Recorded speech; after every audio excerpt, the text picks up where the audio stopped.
games to filter through this land of ours and fill a sportsman's dreams. Enjoy what nature holds for us, her bounty never ends.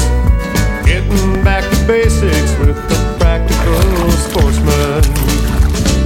It's always an adventure, no matter where we go. From a favorite hunting spot to the hottest fishing hole. Outdoor life we all can share with family and friends. We'll do it all together with a practical sportsman. We'll do it all together with a practical sportsman. Hi there, come on in. It's Thursday night, January 30th, the year 2003. This Saturday, we start a brand new February with a brand new moon.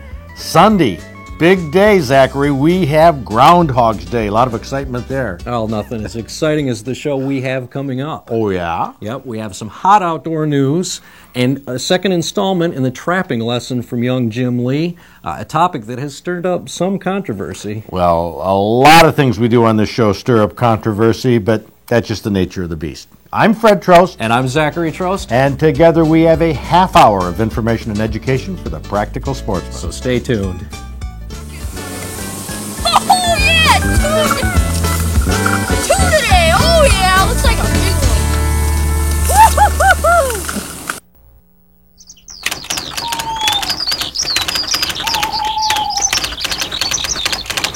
Dateline East Lansing. Steve Griffin reports that a potentially anti-hunting website at Michigan State University has pro-hunting groups up in arms. And the reason I say potentially is because the professor who edits the site says so far, hunting is barely addressed on the site. Well, the site is called the Animal Law and History Web Center and is edited by a professor at MSU's Detroit College of Law. According to the homepage, the goal of the site is to provide a web library of animal-related legal and policy materials, and the focus is on what the law is now and what the law ought to be. MSU and the Detroit College of Law have no position on these issues, but a fundamental concept of a university, according to the professor, is to foster full and open discussion. MSU is about a whole lot of different things. There are 45,000 people here, and so, of course, there are many different ideas.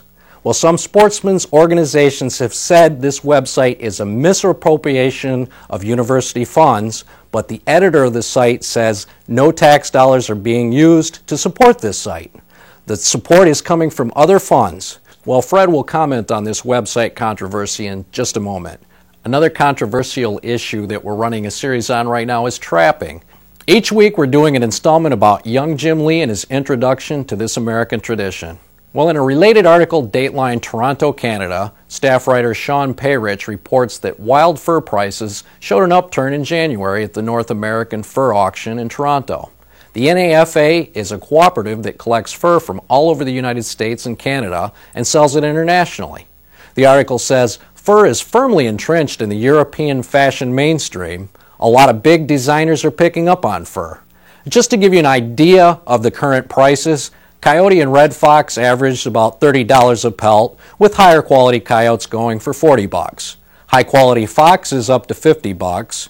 Beaver ran about $15, with a top of $25 to $30. Muskrat held at $4 to $5. Wild mink prices are depressed because ranch-grown mink are larger and higher quality. Even though we see anti-fur sentiment in the United States, you don't find anti-fur sentiment in China and Russia, according to a fur industry spokesman. Well, the Michigan Outdoor News is available on the newsstand and comes out every other week with news and information for Michigan sportsmen.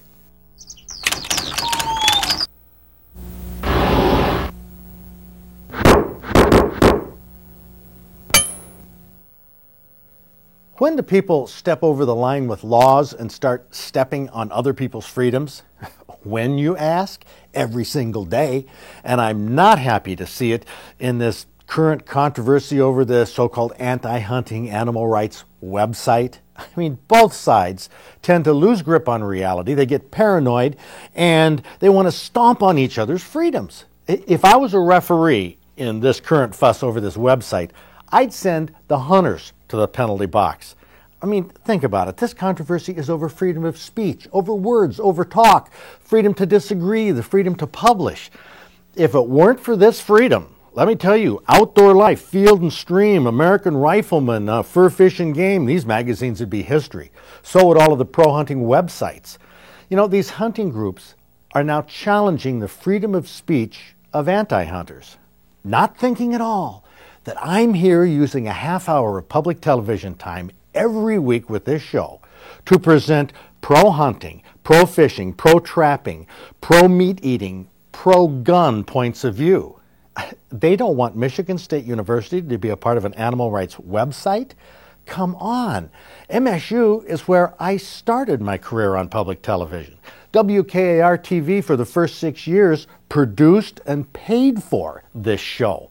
I mean, MSU was where I launched Big Buck Night, the Wild Game Cooking Contest, and this show that uses the freedom of speech and freedom of press to preach my pro-hunting points of view every week. And another thing, MSU, remember, is the premier agricultural college in this state, heavily invested in research and raising animals for food. Well, don't try to shut down people who you disagree with.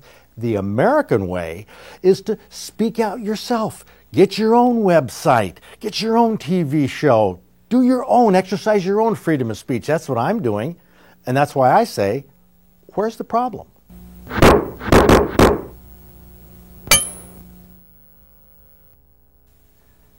Well, this week we're featuring for our Fish and Game Hall of Fame a southeastern county known for its schools and for big bucks. Well, it's Washtenaw County, just west of Detroit.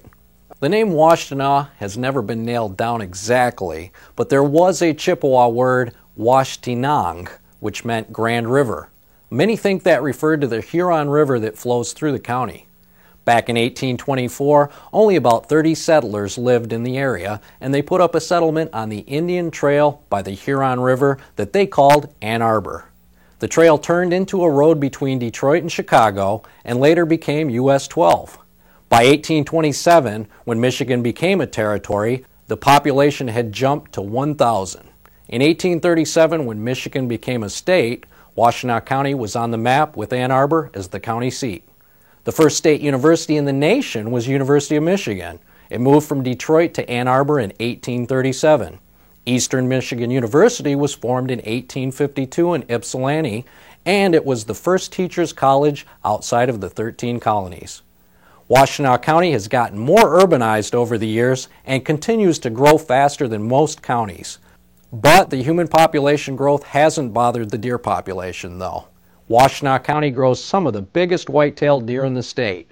And that's where we visit the Mill Creek Buck Pole every deer season at Dexter and see the biggest of the big bucks as far as buck poles go.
Lots of big bucks come from Washtenaw County, and we have lots of entries every year in our Fishing Game Hall of Fame. The next Fishing Game Hall of Fame will be coming to you from St. Joseph County.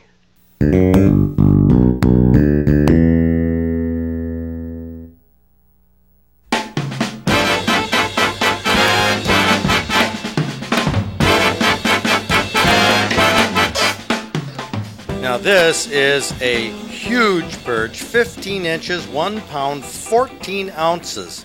Bobby Zawicki from Interlochen got this up in Long Lake, Traverse County, Grand Traverse, ice fishing? Yeah. Yeah, well tell me about it. What's it like to catch a big perch like this? Good. It didn't fight that much, but once it got up, it took back off. It went back down in the water, and it took a while, and then brought him up. You catch a lot of perch? Yeah, and walleye. And you catch any that are close to this size? Yeah, we caught a couple of 14 inchers too. Whoa, that same day? No, the next day. Well, it sounds like Long Lake is a pretty good producer for big Yeah. bluegill and that. Well, here, let's bring your dad up here, Bobby. You just slide right there. Come on up here, Dad. Dad has a big fish of his own, which, well, check it out. 53 inches long. Come on right over here, Dad. A northern muskie. And it was also from Long Lake. Yes, it was. Holy cow. Big perch, big bluegill, and huge muskie. And you speared this. Yes, I did. Now, you just sit in the shanty by yourself? Most of the time, Bobby goes with me once in a while, but for the most part, I sit by myself, yeah. In the dark? In the dark. Thinking about what? Thinking about something like this coming through. I mean, that's kind of a different world, looking down through the hole in the ice. And Yes, it is. It's a lot of waiting and patience pays off. so, but what is it that drives you to go out there and wait? Fish like this. Seriously? I mean, Basically, I just have my spearing coop out. We do a lot of walleye fishing and perch fishing, and I just started spearing the last 3 or 4 years because I've seen some big ones in there. So it's just something I did for something to do. well, I mean, this one you couldn't have seen the whole fish in the hole, could you? I don't really. It happened so fast when it came through. It missed the sucker, and I just let the spear go and drilled him right behind the back of the head. Wow! Perfect shot. Perfect. And no witnesses, but you got this baby mounted. Yes, I do. Well, congratulations, Robert. I know you don't have a hand free there, and you too, Bobby. Way to go on those big fish from Long Lake, Grand Traverse County.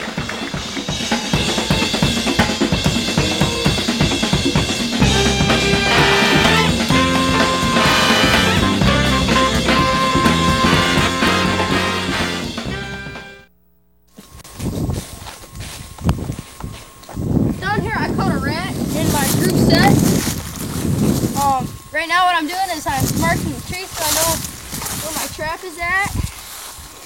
So when we drive by with the truck, I know where my trap is. I got a musker right there, and I'm gonna get my gloves so I can reach down and get him. Oh yeah, got him. Dead in my conifer. Got him, big one. Jim Lee is a young boy who lives on a farm near Grand Ledge, and he's taken a real interest in the outdoors. Hunting, fishing, trapping, you name it, Jim wants to learn about it. This is his first day of running a trap line on the family farm. He had tagged along with his dad before, but this year his dad let Jim handle everything himself. And with experience, he'll be a lot faster than this. Right here, I'm cleaning my muskrat because he was dirty.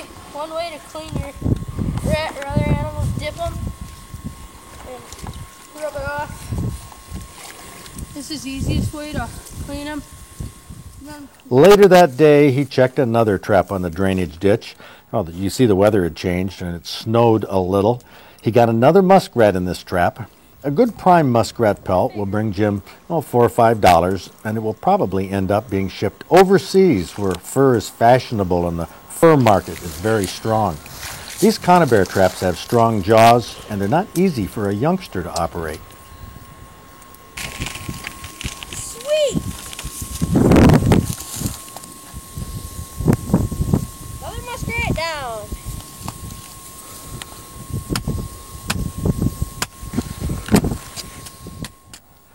This is the next day, and Jim checks his trap line again. The temperature had plunged overnight. Jim has a little ice to contend with. This is one way a trapper uses his axe, and this is how a trapper learns about thin ice. The water in these ditches is shallow, but ice makes it challenging.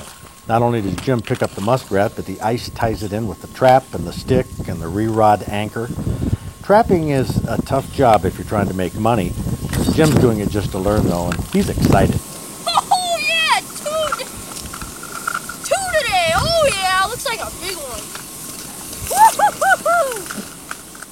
Jim might find all this very exciting now, but checking miles and miles of a trap line, taking dozens of rats from the traps and skinning them all back at the farm becomes a big job for trappers who do this for income. But this isn't a job for Jim. It's a hobby that's a way to learn about wildlife and trapping and the tradition that built America's early economy. I don't know if you noticed, but none of these traps are leg hold traps. He's only using conibear traps that kill the muskrats instantly, and to many, these are humane. Two today. Yesterday, I got 2 of them, and then I got a coon too. Resetting these conibear traps isn't easy for small hands, but Jim's dad patiently rolls the video camera while his son puts into practice what his dad has taught him, and that is a traditional American value. Hi, my name is Jim Lee. These are my first day catch. I didn't have the camera with me for the raccoons, but you got to see the muskrat. And we'll show you how to skin a coon and a muskrat and to flush them too and stick them on stretching sets for another day.